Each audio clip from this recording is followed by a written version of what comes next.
దేవుడిని వెంబడించేటువంటి వారికి ఎలాంటి పరిస్థితులు కలుగుతాయో ఆయన సశరీరుడుగా భూమి మీద ఉన్నప్పుడే తెలియచేశారు యేసు ప్రభువారు.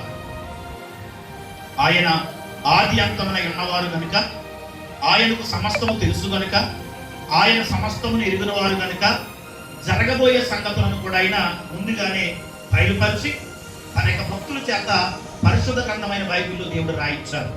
మత్తయి సువార్తలో మత్తయి భక్తుని ద్వారా ఆయన రాయించిన మాటలు ఏంటంటే, యేసు ప్రభు తన శిష్యులతో చెప్తున్నాడు, అప్పుడు జనులు మిమ్మును శ్రమల పాలు చేస్తారు. మిమ్మల్ని ఏం చేస్తారు?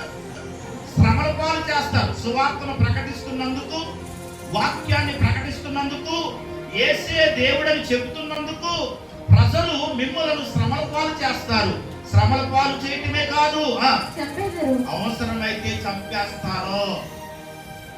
ఏమన్నారు ప్రభువారు? అవసరమైతే మిమ్ములను వారు చంపేస్తారు. సువార్త ప్రకటిస్తున్నందుకు, యేసే దేవుడని చెబుతున్నందుకు, ఇదిగో ఈ మార్గం మంచిది అని చెబుతున్నందుకు ప్రజలు మిమ్మల్ని శ్రమల పాలు చేస్తారు, అవసరమైతే చంపేస్తారు. అదే కోణంలో జరిగింది మన యొక్క పగడాల ప్రవీణ్ కుమార్ గారి యొక్క హత్య. అర్థమైందండి? ఎందుకంటే క్రీస్తు కొరకు ఎవరైతే ఈ లోకములో బ్రతుకుతారో, క్రీస్తును ప్రకటించడానికి ఎవరైతే సిద్ధపడతారో వారిని భూమి మీద లేకుండా చెయ్యాలి. ఇదే మతోన్మాదుల యొక్క, మతవాదుల యొక్క ఆలోచన. ప్రియమైన వారు, యేసు ప్రభు వారు ఎప్పుడో రాయించారు బైబిల్లో, ఎప్పుడో రాయించారు. అందుకనే యేసు ప్రభు వారి యొక్క శిష్యులందరూ కూడా సువార్త ప్రకటిస్తూ హతసాక్షులైపోయారు. అవునే కదండి?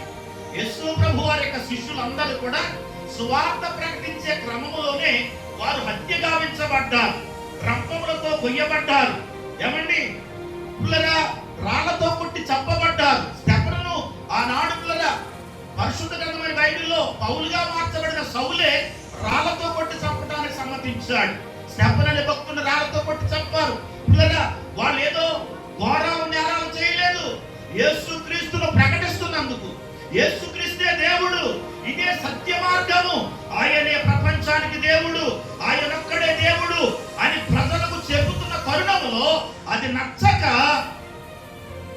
ఆ భక్తులందరినీ కూడా ఆనాటి నుంచి ఈనాటి వరకు సమాజంలో ఉన్నటువంటి ఏమండి మత పెద్దలు, మతాన్ని అవలంబిస్తున్నటువంటి వారు, మతోన్మాదులు చంపుతూ వస్తున్నారు. ప్రియమైనటువంటి వాళ్ళ ఇది కొత్తేమీ కాదు, బైబిల్లో రాయబడిన సంగతి. ప్రభువారే చెప్పారు స్వయంగా, నా నామము నిమిత్తము మీరు హింసల పాలవుతారు, నా నామము నిమిత్తము శ్రమల పాలవుతారు, అవసరమైతే మిమ్మల్ని చంపేస్తారు.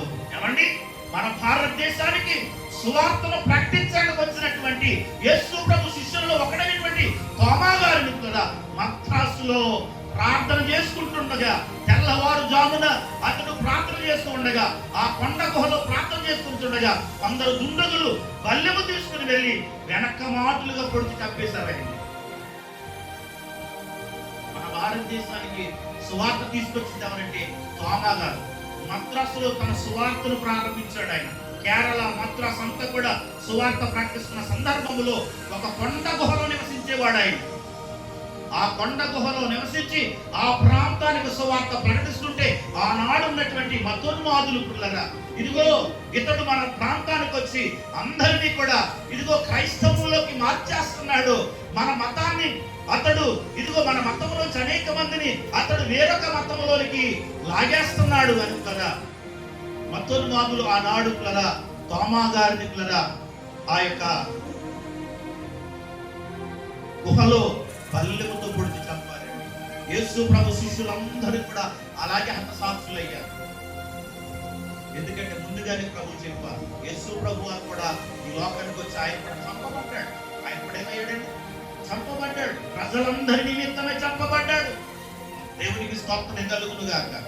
కనుక సంగమా, దైవజనుడిగా మనం చేస్తా ఉన్నాను, దేవుని పిల్లలముగా ఈ లోకములో మనం జీవిస్తూ ఉన్నప్పుడు శ్రమలు వస్తాయి, హింసలు వస్తాయి, బాధలు వస్తాయి, కష్టాలు వస్తాయి.